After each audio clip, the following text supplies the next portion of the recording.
My name is Frank Moretti. I'm 81 years old, and I still live in the narrow brick row house on South 7th Street in South Philadelphia, where my wife Rosa and I raised our 3 children. Last Tuesday, the doorbell rang while I was downstairs in the basement workshop, trying to thread a needle on the old Singer machine that has sat in the same corner since 1978.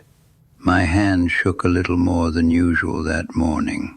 The thread kept missing the eye. It was Maria Delgado from 2 doors down. She stood on the stoop holding a navy suit jacket like it was made of glass.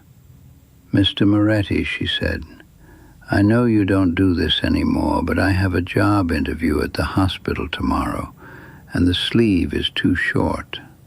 I can't afford the alteration shop on Passyunk. Could you maybe look at it?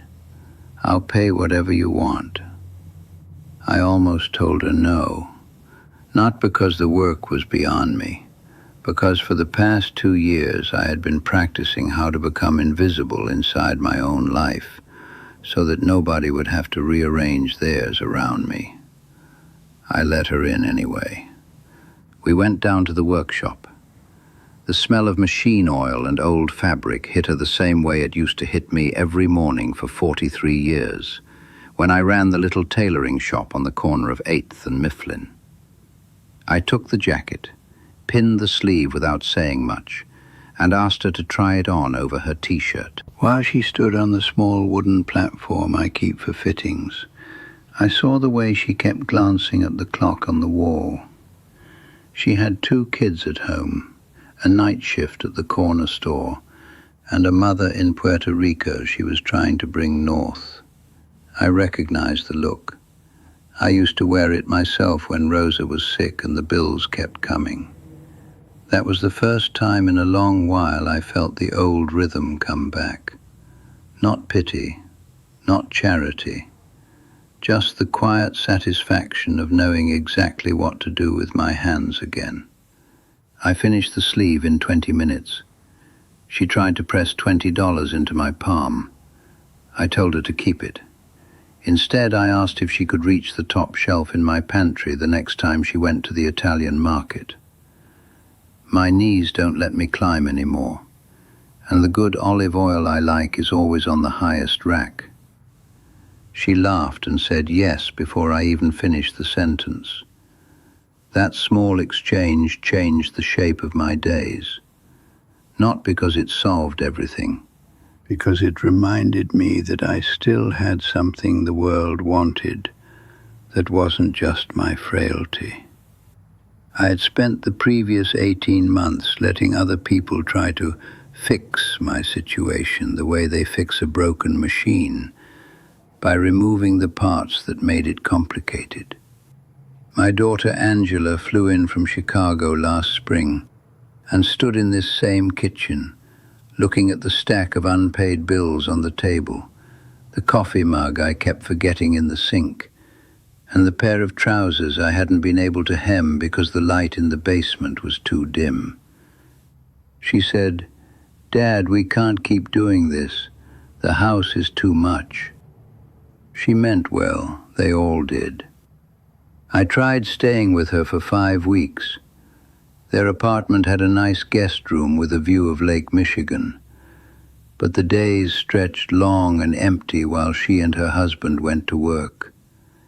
I felt like a houseplant someone remembered to water.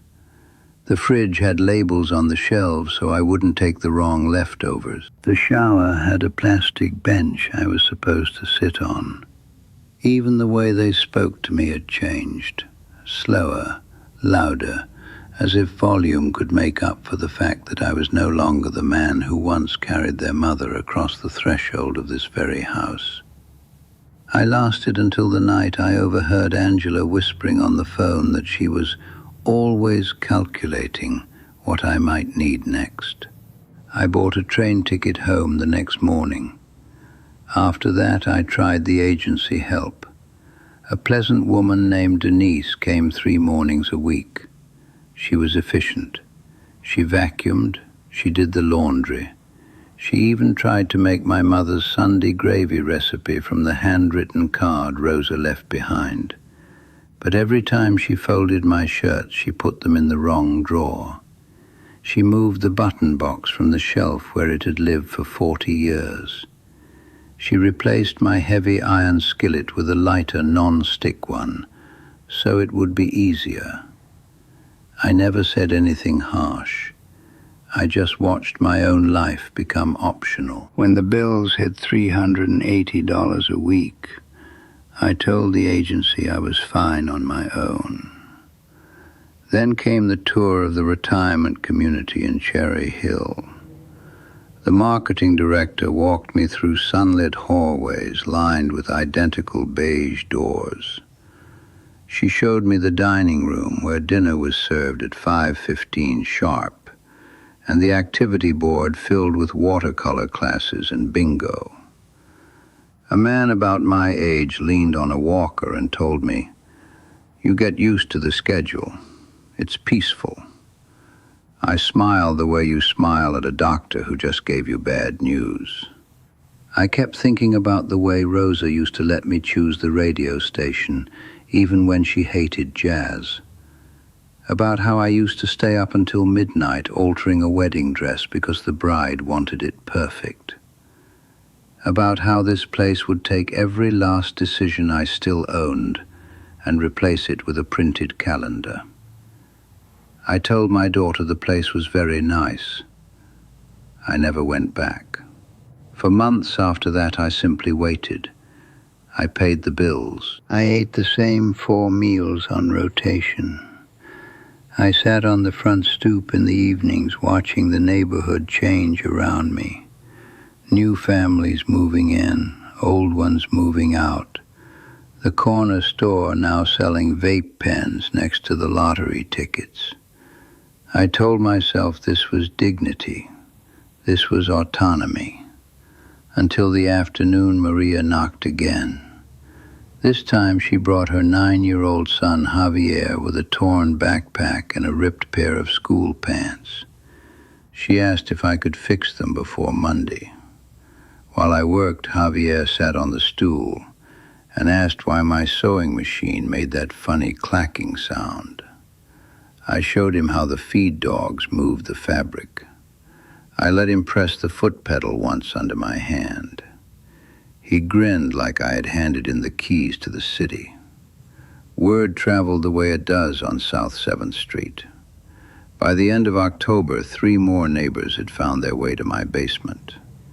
Mrs. Kowalski from across the alley needed the waist taken in on her late husband's good coat. The young couple who just bought the house at the end of the block wanted the hem let down on curtains they found at the thrift store.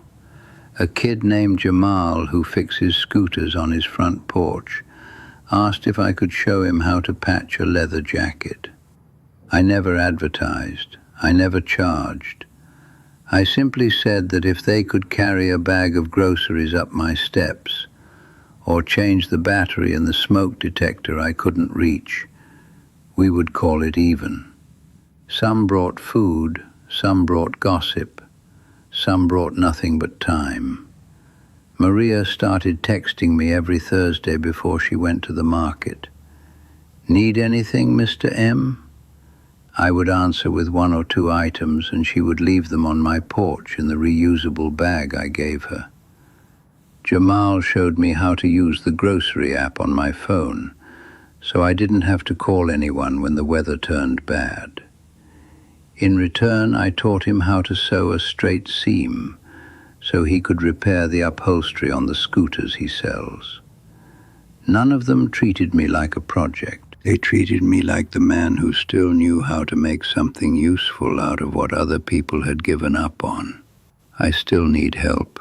My back won't let me carry the trash cans to the curb anymore. My eyes tire after an hour under the sewing lamp. Some mornings the arthritis in my fingers makes the first thread a small battle. But the difference is this: the help comes wrapped in respect. It arrives because I have something to give back, not because I have become a list of tasks on someone else's spreadsheet. The system out there, the one that writes assessments and schedules visits and talks about levels of care, sees only what I can no longer do. It sees the house with the steep stairs and the man who sometimes forgets which day the recycling goes out. It does not see the 43 years I spent making sure other people looked and felt like themselves again. It does not see the way Maria's son now stands a little straighter in pants that fit. It does not see Jamal learning a skill his own father never had time to teach him. I have stopped waiting for permission to keep living on my own terms. I have started rewriting the rules in small, stubborn ways. The basement door stays open on Tuesdays and Fridays from 2 until 5. Anyone can come. Anyone can leave. No forms. No assessments.